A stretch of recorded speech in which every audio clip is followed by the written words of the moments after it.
Hello and welcome. तो आज की इस वीडियो में हम बात करेंगे एक ऐसे इंपॉर्टेंट टॉपिक पे जिसके जानकारी के बिना आपको ट्रांसलेशन बनाना बहुत ही मुश्किल है।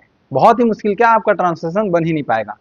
वैसे तो नॉर्मल ट्रांसलेशन के लिए जैसे बताया जाता है कि एक सब्जेक्ट वर्ब और ऑब्जेक्ट की जानकारी होने से उसको रीअरेंज कर देने से आप ट्रांसलेशन बना पाएंगे, लेकिन ये पूरी तरह से सही नहीं है, एक आधी बात है। ठीक है, एक सेंटेंस जो है अगर बहुत सारी जानकारी देने के लिए बनाया गया है तो उसमें बहुत सारे एलिमेंट्स हो सकते हैं।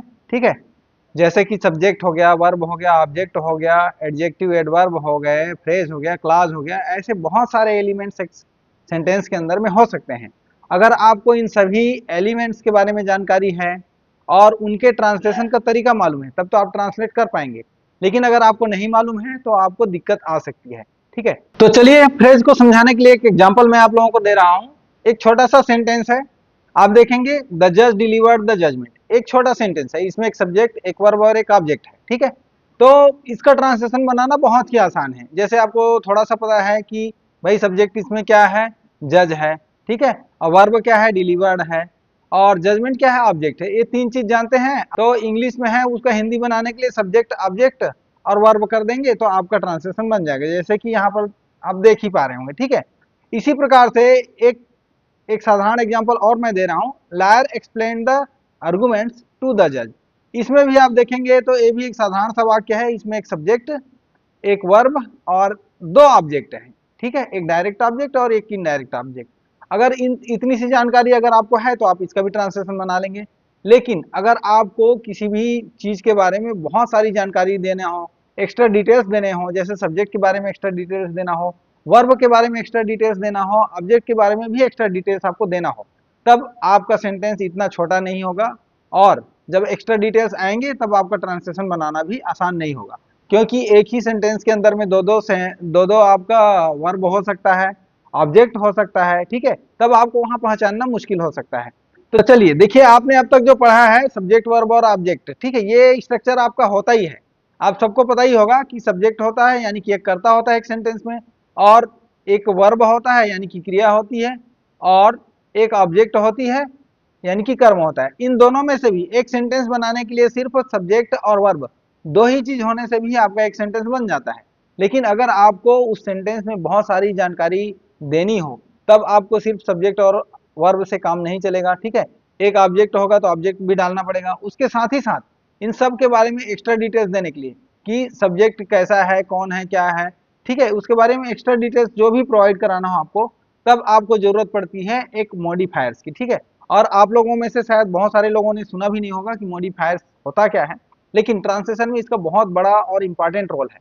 अगर आप मॉडिफायर्स को जानते हैं और उसके स्ट्रक्चर को जानते हैं तब आप ट्रांसलेशन बहुत ही आसानी से बना पाएंगे, क्योंकि सब्जेक्ट वर्ब और ऑब्जेक्ट तो एक क्लास के अंदर की बात होती है और इसको हम रीअरेंज कर लेते हैं, लेकिन बहुत सारे एलिमेंट्स ऐसे होते हैं जिसमें सब्जेक्ट वर्ब और ऑब्जेक्ट नहीं होता, जैसे कि फ्रेज, जिसके बारे में हम आज पढ़ने वाले हैं। तो फ्रेज के बारे में जानकारी मैं आपको आज देने वाला हूं। तो उस फ्रेज का जो ट्रांसलेशन होता है ना, उसमें आपको रीअरेंज नहीं करना होता है, उसका ट्रांसलेशन सिंपली आपको पीछे पीछे जाकर ही करना होता है। ठीक है, तो देख लेते हैं ये स्ट्रक्चर जो होता है। जैसे मैं बात कर रहा था कि इसी सेंटेंस को मैं एक बड़ा सेंटेंस के रूप में लेकर आया हूं ताकि आप लोगों को समझा सकूं कि फ्रेज क्या होता है, क्लास क्या होता है। ठीक है, तो अभी आप देख लेते हैं एग्जाम्पल सेंटेंस में, ये सेंटेंस आपको दिया हुआ है। अब इसमें आप देखेंगे जैसे मैंने आपको बताया था कि लायर यहाँ पे सब्जेक्ट है और एक्सप्लेन्ड यहाँ पे वर्ब है, और उसके बाद में आर्गुमेंट्स यहाँ पे ऑब्जेक्ट है, और टू द जज यहाँ पे ये इनडायरेक्ट ऑब्जेक्ट है। ये चार ही चीज हैं मेन इस सेंटेंस के अंदर जिसको आपको रीअरेंज करना है और आप इसका ट्रांसलेशन बना पाएंगे। लेकिन जैसे इसमें इनपुट दिया गया है बहुत सारी जानकारी देने के लिए, एक्स्ट्रा डिटेल्स दिया गया है सब्जेक्ट के बारे में, वर्ब के बारे में, ऑब्जेक्ट के बारे में, तो उन एलिमेंट्स को अगर आप एक सेंटेंस के अंदर जो एलिमेंट्स होते हैं उनको अगर आप नहीं पहचानते हैं फिर आप कैसे ट्रांसलेशन बना पाएंगे। ठीक है, तो इसके लिए क्या करना होता है एक्चुअली में, देखिए एक्स्ट्रा डिटेल्स देने के लिए क्या चीज रहता है उसके अंदर में, सब्जेक्ट वर्ब और ऑब्जेक्ट के अलावा भी जो चीजें होती है उसको हम बोलते हैं मॉडिफायर्स। ठीक है, मॉडिफायर्स क्या होता है, वो मॉडिफाई करने का काम करता है, यानी कि किसी भी एलिमेंट्स का वो एक्स्ट्रा डिटेल्स देने का काम करता है। जैसे कि सब्जेक्ट हो गया, ठीक है, यहाँ आप एरो से देख पा रहे होंगे, ये जो मॉडिफायर्स होते हैं यानी कि संशोधक, ये सब्जेक्ट को यानी कि कर्ता के बारे में एक्स्ट्रा डिटेल्स, एक्स्ट्रा जानकारी दे करके उसको ये मॉडिफाई कर देता है, ठीक है। उसी तरह से वर्ब के बारे में भी कि क्रिया जो होती है वो किस प्रकार हुई, किस समय हुई, किस जगह पे हुई, कहाँ हुई, इस तरह से एक्स्ट्रा जानकारी दे करके, जिसको हम एडवर्बियल्स वगैरह बोलते हैं, उसके बारे में भी जानकारी दे करके, ठीक है, या फ्रेज के रूप में दे करके ये एक्स्ट्रा डिटेल्स प्रोवाइड करा देते हैं वर्ब के बारे में। और साथ ही साथ एक ऑब्जेक्ट के बारे में, जो कि ऑब्जेक्ट भी एक नाउन होता है, ठीक है। तो सब्जेक्ट की तरह ही ये ऑब्जेक्ट के लिए भी ये एक्स्ट्रा जानकारी यहाँ पे प्रोवाइड कराते हैं, एक्स्ट्रा डिटेल्स देते हैं, इसीलिए ये मॉडिफायर्स कहलाते हैं। ये जो मॉडिफायर्स होते हैं इसके बहुत सारे रूप होते हैं, ठीक है, आगे चलकर हम समझाएंगे। लेकिन यहाँ पे देखो, जिस तरह से यहाँ बताया गया एक्स्ट्रा डिटेल्स प्रोवाइड कराने के बाद फिर स्ट्रक्चर क्या बन जाता है, जो स्ट्रक्चर आप पढ़ते आए हैं अब तक कि सिर्फ सब्जेक्ट, वर्ब और ऑब्जेक्ट होता है, ये तीन ही चीज नहीं होता, इसके अलावा भी बहुत सारी चीजें होती है जिसको आपको आइडेंटिफाई करना चाहिए। और अगर आप आइडेंटिफाई कर लेते हैं तब ट्रांसलेशन भी आपका बहुत आराम से बन जाता है। बस एक ही चैलेंज बचता है, फिर तो आपको एक वर्ड मीनिंग की जरूरत होती है जो आपको पता होना चाहिए, और वर्ड मीनिंग अगर आप जान लेते हैं तो फिर इसको आप आराम से कर सकते हैं। देखो फिर स्ट्रक्चर क्या बन जाता है मॉडिफायर्स आने के बाद में। देखिए कोई भी सेंटेंस में जनरली क्या होता है, एक डिटरमाइनर्स, ठीक है, एक डिटरमाइनर्स जैसे कि आर्टिकल वगैरह हो गया, और बहुत सारी चीजें हैं डिटरमाइनर्स के अंदर आते हैं, तो यहाँ हम डिस्कस नहीं करेंगे, नहीं तो वीडियो बहुत लंबा हो जाएगा। तो एक डिटरमाइनर जरूर होता है पहले में।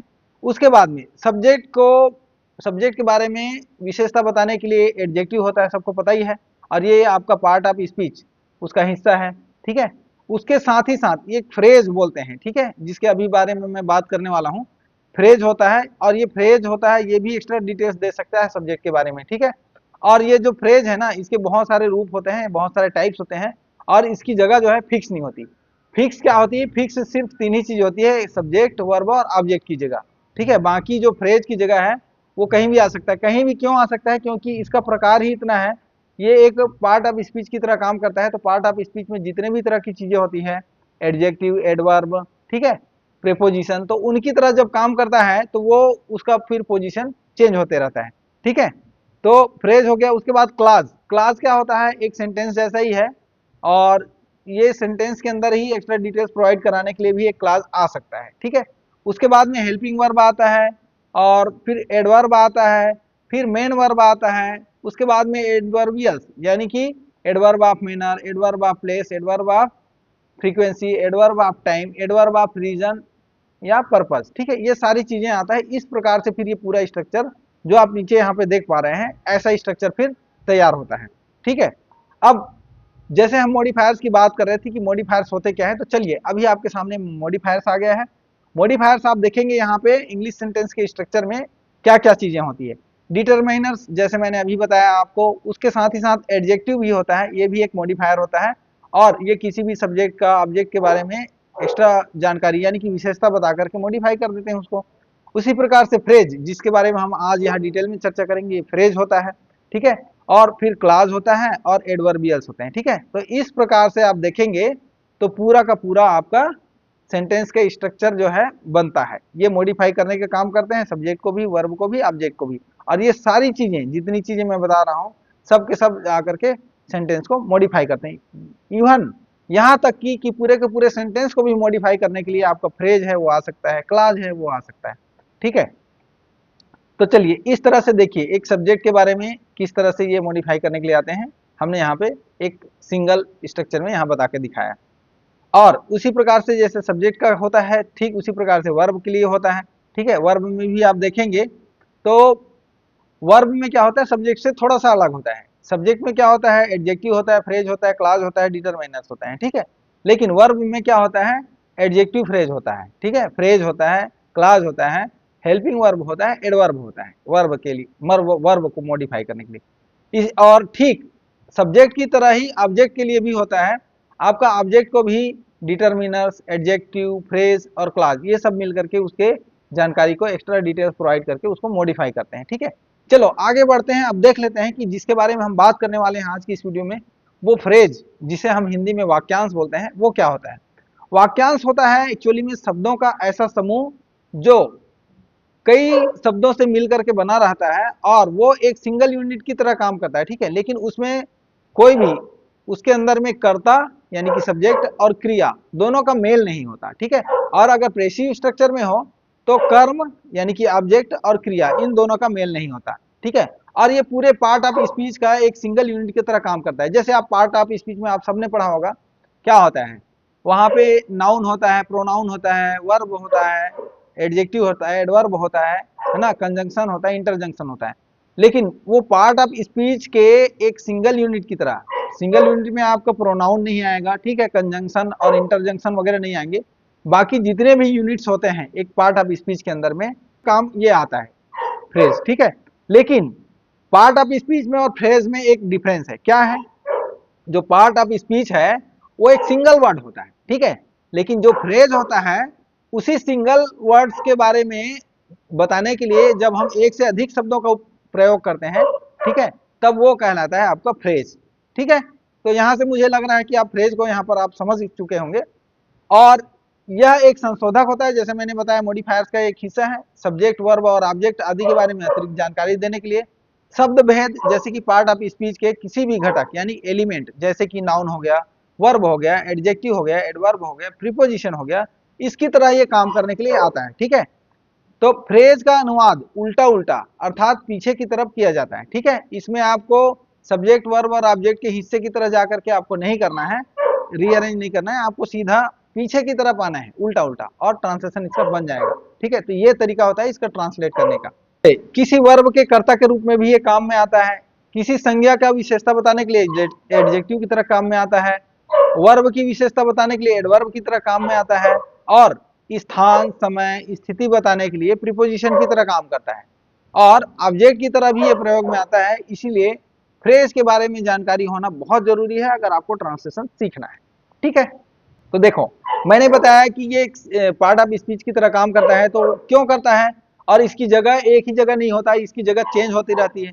तो चेंज क्यों होती है? क्योंकि ये जितने प्रकार का ये फ्रेज होता है उतने ही प्रकार इसका चेंज हो जाता है, क्योंकि इसका जितना प्रकार है ना वो एक अलग अलग जगह में आते हैं। जैसे एडवर्ब होगा तो वो वर्ब से पहले लगेगा, एडजेक्टिव होगा तो नाउन से पहले लगेगा, इसी प्रकार से इसका जो जगह है चेंज हो जाता है। जैसे कि अगर नाउन फ्रेज होगा तो ठीक है, ये संज्ञा होगा, संज्ञा वाक्यांश होगा तो संज्ञा की जगह में आएगा, वर्ब होगा तो वर्ब की जगह में आएगा, इसीलिए जगह चेंज हो जाता है। एडजेक्टिव होगा तो ये वर्ब की विशेषता बताने के लिए आएगा, तो ये वहां पे जाकर के इसकी जगह वहां होगी, वर्ब से पहले होगी। एडवर्ब फ्रेज के रूप में आएगा ये, ठीक है, एडजेक्टिव फ्रेज के रूप में आएगा, एडवर्ब फ्रेज के रूप में आएगा, प्रीपोजिशनल फ्रेज के रूप में आएगा जब किसी स्थान बताना हो, ठीक है, जगह बताना हो, प्रीपोजिशन जहां पे बताना हो वहां पे आएगा, इन्फिनिटिव फ्रेज के रूप में आएगा, जिरेंट फ्रेज के रूप में आएगा, पार्टिसिपल फ्रेज के रूप में आएगा। से 8 तरीके से इसका इस्तेमाल होता है, 8 प्रकार होते हैं। तो इन 8 प्रकार की तरह से ये अपना जगह जो है चेंज कर लेते हैं। जो सेंटेंस है इसके अंदर देखो क्या क्या चीज है जो मॉडिफाई करने के लिए आया है। यहाँ आप देख पा रहे होंगे कि ये जो लायर है ना, लायर यहाँ पे नाउन है और ये ही सब्जेक्ट है, यहाँ पे नाउन ही सब्जेक्ट होता है। अब इसके बारे में एक्स्ट्रा जानकारी यानी इसकी विशेषता बताने के लिए क्या है, एक्सपीरियंस यानी कि अनुभवी है वो, ठीक है, ये आ गया। उसके बाद में आप यहाँ देख पा रहे होंगे कि who was representing the petitioner in the supreme court. ये क्या है, ये एक्स्ट्रा जानकारी दे रहा है इसी लायर के बारे में, लेकिन यहाँ पे ये क्लास के रूप में दे रहा है, ठीक है, क्लास बन करके आया है और एक्स्ट्रा जानकारी दे रहा है, यानी कि एक सेंटेंस बन गया, एक उपवाक्य बन गया जो लायर के बारे में एक एक्स्ट्रा जानकारी, एक्स्ट्रा डिटेल्स यहाँ पे प्रोवाइड करा रहा है। और यहाँ पे आप देखेंगे ये वर्ब है एक्सप्लेन्ड, इसकी विशेषता बताने के लिए यानी कि एडवर्ब के रूप में आया है केयरफुली, ठीक है। और द कॉम्प्लेक्स लीगल आर्गुमेंट्स, यहाँ पे आर्गुमेंट्स क्या है, आपका ऑब्जेक्ट है, और ऑब्जेक्ट के बारे में एक्स्ट्रा डिटेल्स देने के लिए, मॉडिफाई करने के लिए उसको कि वो आर्गुमेंट्स कैसा था, ठीक है, तो कॉम्प्लेक्स था और लीगल था, ये बताने के लिए 2 वर्ड्स आए हैं, ठीक है। तो ये क्या हो गया फिर, द कॉम्प्लेक्स लीगल आर्गुमेंट्स, इस प्रकार से ये फ्रेज बन गया, ठीक है। अब उसके बाद में टू द जज, टू द जज क्या है, ये एक इनडायरेक्ट ऑब्जेक्ट है और ये भी एक वर्ड से अधिक वर्ड हो गया तो ये भी एक फ्रेज कहलाएगा, ठीक है। अब उसके साथ ही साथ अब ये कब हुआ, ड्यूरिंग द हियरिंग यस्टरडे, यहाँ पे देखो ड्यूरिंग द हियरिंग यस्टरडे, ये कब हुआ, ये आर्गुमेंट्स कब हुआ इसको बताने का काम कर रहा है ना, तो ये भी एक एडवर्बियल फ्रेज हो गया। उसके बाद में इसका विपरीत भाव बताने के लिए कि एक लायर ने तो ये सब किया, लेकिन उसके विपरीत जो अपोजिंग काउंसिल था उसने क्या किया, उसको बताने के लिए एक अलग से एक उपवाक्य आया है, इसको बोलते हैं सबऑर्डिनेट क्लास। ठीक है, तो while the opposing counsel relying on weak evidence tried to delay the proceedings. ठीक है, तो ये एक क्लाज है, इसमें भी आप देखेंगे वाइल करने का मतलब, वाइल कहने का मतलब है जबकि, अपोजिंग काउंसिल का मतलब है जो दूसरे साइड का जो वकील है वो, उसने क्या किया, रिप्लाइंग ऑन वीक एविडेंस। ठीक है, उस पे कमजोर साक्ष्य दिया, प्रस्तुत किया। ठीक है, तो ट्राइड यहाँ पे वर्ब है, टू डिले द प्रोसीडिंग। तो इस प्रकार से आप देखेंगे कि सारे पूरे के पूरे सेंटेंस में आपको समझना पड़ेगा कि मेन वर्ब कौन सा है, क्लास के अंदर वर्ब कौन सा है। अभी जैसे मैंने यहाँ पे बताया आपको, तो यहाँ लॉयर है, ठीक है, नाउन यानी कि करता है।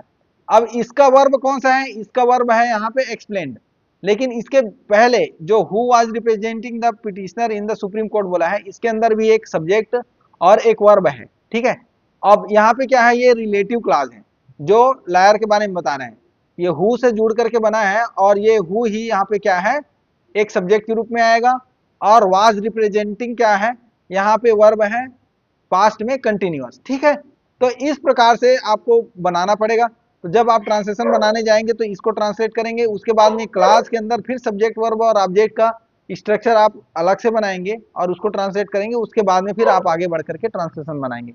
तो इस तरह से एक्सप्लेन करना पड़ता है, और इस प्रकार से आप जब देखेंगे तो आपको ऐसा ट्रांसलेशन इसका फिर निकल करके आएगा। सेगमेंट वाइज अगर मैं इसका ब्रेक डाउन करने जाऊं तो यहाँ आप देख सकते हैं, सेगमेंट वाइज ब्रेकडाउन में जब करने जाऊंगा, सब्जेक्ट क्या है, द एक्सपीरियंस्ड लायर। ठीक है, ये क्या बन गया, एक से अधिक शब्द बना तो ये क्या हुआ, फिर नाउन फ्रेज बन गया है ना, क्योंकि ये नाउन है, लायर आपका नाउन है, इसीलिए अनुभवी वकील बताना एक नाउन फ्रेज कहलाता है। ठीक है, और ये मेन सब्जेक्ट है आपका। ठीक है, इसी प्रकार से एडजेक्टिव आपने देखा, ये एक्सपीरियंस, तो ये भी मॉडिफायर है लेकिन ये फ्रेज नहीं है। ठीक है, ये सिंगल वर्ड है, इसलिए पार्ट ऑफ स्पीच का हिस्सा है, यानी कि एडजेक्टिव है। उसके बाद में रिलेटिव क्लास आया, मैंने जैसे आपको बताया, who was representing the petitioner in the supreme court. ठीक है, तो ये क्या हो गया, ये एक रिलेटिव क्लास हो गया जो एक्स्ट्रा जानकारी दे रहा है आपके सब्जेक्ट के बारे में। इसी प्रकार से वर्ब आपका हो गया एक्सप्लेन्ड, और ये सिंगल पार्ट ऑफ स्पीच का हिस्सा है, ये फ्रेज नहीं है। ठीक है, फिर आ गया आपका एडवर्ब। एडवर्ब क्या है, केयरफुली, ये मॉडिफाई कर रहा है एक्सप्लेन्ड जो वर्ब है उसको। कैसे समझाया, सावधानी पूर्वक समझाया। उसके बाद में आपका जो ऑब्जेक्ट है, ये भी एक फ्रेज है, द कॉम्प्लेक्स लीगल आर्गुमेंट्स। ठीक है, तो ये क्या हो गया, ये नाउन फ्रेज बन गया। ऑब्जेक्ट जो होता है नाउन ही होता है। ठीक है, तो ये क्या बन गया, नाउन फ्रेज बन गया। डायरेक्ट ऑब्जेक्ट है एक्सप्लेन्ड। ठीक है, जटिल कानूनी तर्क, ये भी एक फ्रेज बन गया क्योंकि एक से अधिक इसमें वर्ड्स आए हैं। उसके बाद में एडजेक्टिव फ्रेज है आपका कॉम्प्लेक्स लीगल, ये मॉडिफाई कर रहा है किसको, ये जो आर्गुमेंट है इसको मॉडिफाई कर रहा है। और इनडायरेक्ट ऑब्जेक्ट रूप में आया है आपका, प्रीपोजिशनल फ्रेज के रूप में आया है क्या, टू द जज, ये एक इनडायरेक्ट ऑब्जेक्ट भी है और एक प्रीपोजिशनल फ्रेज भी है। ठीक है, क्योंकि एक से अधिक वर्ड्स इसके अंदर आए हैं तो ये फ्रेज कहलाता है। अब इसके बाद में एडवर्बियल फ्रेज ऑफ टाइम आया है, कौन सा, ड्यूरिंग द हियरिंग यस्टरडे, यानी कि ये क्या हो गया, एडवर्ब फ्रेज हो गया।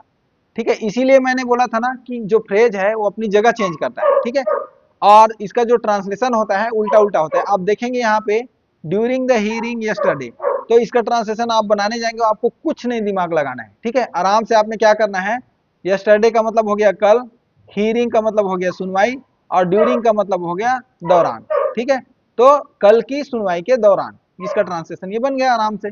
और ये क्या है, ये एक एडवर्बियल फ्रेज है जो आपको समय बता रहा है कि ये जो काम हुआ, यानी कि जो वर्ब हुआ, जो क्रिया हुई, वो कब हुई। ठीक है, उसके बाद में आप देखेंगे कि एक सबऑर्डिनेट क्लॉज है, यानी कि वाइल क्लॉज है, वाइल से शुरू हुआ है, आप समझ पा रहे होंगे।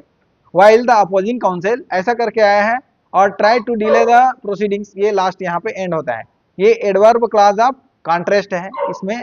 ठीक है, तो ये इसका भी ट्रांसलेशन आपने सब्जेक्ट वर्ब और ऑब्जेक्ट के हिसाब से यहाँ पे बनाना है। ठीक है, सब्जेक्ट ऑफ सबऑर्डिनेट क्लॉज, अब ये जो सबऑर्डिनेट क्लॉज अभी मैंने बताया, इसका सब्जेक्ट कौन है, द अपोजिंग काउंसिल है। ठीक है, ये भी एक फ्रेज के रूप में है क्योंकि ये सिंगल वर्ड्स नहीं है, इसमें 3 वर्ड्स आ गए हैं, द अपोजिंग काउंसिल, तो ये भी विपक्षी वकील जो है, ये क्या बन गया, एक नाउन फ्रेज बन गया। ठीक है, उसके बाद में पार्टिसिपल फ्रेज आया है इसके अंदर में, ये मॉडिफायर है, रिलाइंग ऑन वीक एविडेंस, यानी कि जो कमजोर साक्ष्य पर निर्भर था, तो ये भी क्या है, ये पार्टिसिपल फ्रेज है, मॉडिफाई किसको कर रहा है, काउंसिल को कर रहा है। और वर्ब ऑफ सबऑर्डिनेट क्लास, जो सबऑर्डिनेट क्लास जो वाइल से शुरू हुआ था उसका वर्ब क्या है, आप देखेंगे तो उसका वर्ब है ट्राइड। तो ये सिंगल वर्ड है, ये फ्रेज नहीं है, ये सिंगल पार्ट ऑफ स्पीच का हिस्सा हो गया, फिर वर्ब हो गया, ठीक है। और इसके साथ ही साथ लास्ट में आपका जो क्लास है बाद में सबऑर्डिनेट क्लास, उसी के अंदर में एक इन्फिनेटिव फ्रेज है, इसको हम बोलते हैं ऑब्जेक्ट ऑफ वर्ब। ये ऑब्जेक्ट के रूप में आया है इन्फिनेटिव फ्रेज। ये क्या है, टू डिले द प्रोसीडिंग्स, यानी कि infinitive phrase object of try, try का जो ऑब्जेक्ट है उसका बनने का ये काम कर रहा है, और इसलिए इन्फिनेटिव फ्रेज है, ऑब्जेक्ट के रूप में आया है, कार्यवाही को टालने की कोशिश करना, ठीक है। तो इस तरह से आप देखेंगे कि पूरा का पूरा ट्रांसलेशन आपको बनाना हो तो ये सारी चीजों को समझना बहुत जरूरी होता है। और अगर आपको फ्रेज फिर भी समझ में ना आया हो और भी डिटेल में इसके बारे में जानकारी चाहिए होगा तो आप मुझे कमेंट करके जरूर बताना, मैं आपको फ्रेज के बारे में एक बहुत अच्छा और डिटेल्ड वीडियो बनाऊंगा और बहुत सारे एग्जाम्पल के साथ में आप लोगों को समझाने की कोशिश करूंगा। तो आज की वीडियो को यहीं एंड करते हैं, फिर मिलेंगे किसी और जानकारी के साथ में किसी और वीडियो में। तब तक के लिए हंसते रहिए, मुस्कुराते रहिए, और इसी तरह से जो भी ट्रांसलेशन सीखना चाहते हैं तो मेरे और भी वीडियो को आप फॉलो कर सकते हैं। मिलता है नेक्स्ट वीडियो में। थैंक्स।